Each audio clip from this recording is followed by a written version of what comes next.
안녕하십니까. 칸중국 코리아 이신규입니다. 중앙기율위원회는 지난달 31일 장수성 장징하 전 부서기에 대한 통보에서 개인의 진보를 도모하기 위해 경제 데이터를 조작하고 시장 경제 활동에 반칙적으로 개입했다는 이례적인 제목을 들었습니다. 장징하가 당직과 공직에서 퇴출되는 쌍카이를 당한 전날인 5월 30일 중공국가통계국은 통계 조작이 계속되는 문제에 대한 특별수정작업동원 및 전개에 관한 하상회의를 개최했습니다.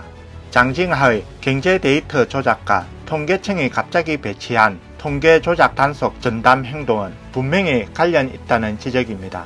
아시다시피 중국은 현재 경제가 좋지 않고 얼마나 좋지 않은지 리커창이 경제 구제를 외치며 목소리를 높이고 있습니다. 이번 위기는 리커창이 개최한 10만인 회의라는 유례없는 규모에서도 감지됩니다. 6월 1일 리커창은 다시 경제 안정을 외쳤습니다. 일부 언론에서는 리커창이 연일 정책을 급선회하고 있다며 만약 전염병이 재발한다면 책임을 져야 할 수도 있다고 분석했습니다. 리커창은 경제를 안정시키는 관련 정책 중에서 먼저 전면적으로 핵상 검사를 하여 시장 주체와 대중이 모두 알게 해야 한다고 말했습니다. 회의에서는 또 중공 국무원이 12개 성에 파견한 감사팀이 조속히 보고서를 작성하여 정책 집행 문제에 대해 보고해야 한다고 요청했습니다.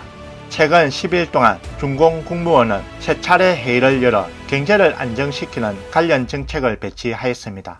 지난달 말 국무원 상무회의에서 리커창은 이미 6개 분야에서 33개 조치를 실시한다고 발표했는데 그 목적도 경제 안정을 위한 것입니다. 앞서 10만 명 회의에서 리커창은 지금 중국의 경제 위기가 2년 전보다 더 심각하며 2분기의 경기 침체를 피해야 한다고 경고했습니다. 더욱이 리커창은 국고가 바닥났다고 전하면서 각급 관리들에게 자연재해가 있을 때 쓸 돈을 제외하고는 모두 지역에서 자체적으로 해결해야 한다고 공개적으로 말했습니다. 대만 경제일보의 6월 2일 평론 기사는 리커창의 33개 조치는 계속 추진되고 있다며 제3분기에도 안정적인 성장, 안정적인 경제, 고용 보존의 효과를 거둘 수 있을지 지금은 누구도 감히 말할 수 없다고 말했습니다. 만약 전염병 사태가 재현된다면 아마 책임을 져야 할 것이고 이는 10월 하순 중공 20대 대회 의제와 인사, 정책 안배에 영향을 미칠 것입니다. 리커창의 급선회는 조심하지 않으면 스스로 전복될지도 모릅니다.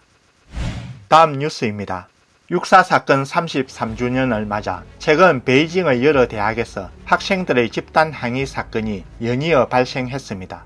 원인은 정부의 극단적인 방역 조치에 대한 불만입니다. 비록 사후에 학교 측의 대응이 있었지만 긴장감은 여전히 존재합니다. 휴먼 라이츠 워치의 중국 선임 연구원인 왕야초우는 대다수의 중국인들은 상황이 심각하지 않을 때 자체 심사를 선택한다고 말했다고 도이치벨레가 3일 보도했습니다. 일부 사람들이 캠퍼스에서 방역 정책에 항의한다면 이것은 정책 문제가 이미 어처구니 없을 정도로 커졌다고 생각했기 때문에 그들이 저항하는 것이며 이것은 학생들의 분노의 정도에서 볼 수 있습니다. 왕야초우는 1989년의 6월 4일 사건은 민주주의와 자유의 가치를 쟁취하기 위한 것이었다면 오늘날 시위의 내용은 삶의 문제를 겨냥한 것이었으며 이는 그 당시 중국 국민 사회의 공간이 지금보다 훨씬 넓었음을 보여주는 것이라고 말했습니다.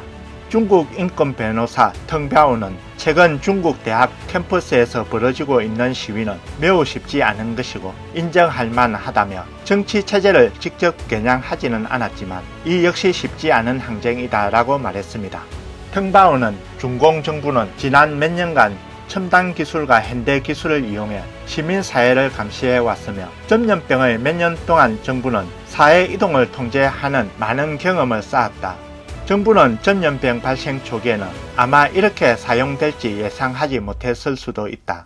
2년 반 동안 초장기적이고 급진적인 통제를 하는 동안 정부는 이것이 안정성을 유지하는 강력한 수단임을 깨달았다고 지적했습니다. 텅바오는 전염병 사태가 종식되더라도 이번 방역 조치는 계속될 것으로 추측했습니다. 중공은 이 정치적 예외의 순간을 규범으로 삼고 건강 코드와 이런 것으로 사회를 엄격하게 통제할 것입니다. 또한 전염병을 이용하여 인민의 복종을 시험할 것이며 인민들이 복종하지 않으면 인민을 마음대로 가두어 놓을 것입니다. 그는 우리는 특히 만연한 폭정 아래서 사람들이 어떻게 스스로를 다스리고 구원할 수 있을지 특히 주목하고 있다. 많은 사람들이 여전히 끊임없이 노력하고 있고 실제로 몇 가지 성과가 있는 사건도 있다. 이것들은 매우 하기 힘든 일들인데 해냈으니 너무 귀중하다라고 덧붙였습니다. 오늘 뉴스는 여기까지입니다. 구독과 좋아요는 격려입니다. 공유는 나눔의 시작입니다. 시청해 주셔서 감사합니다.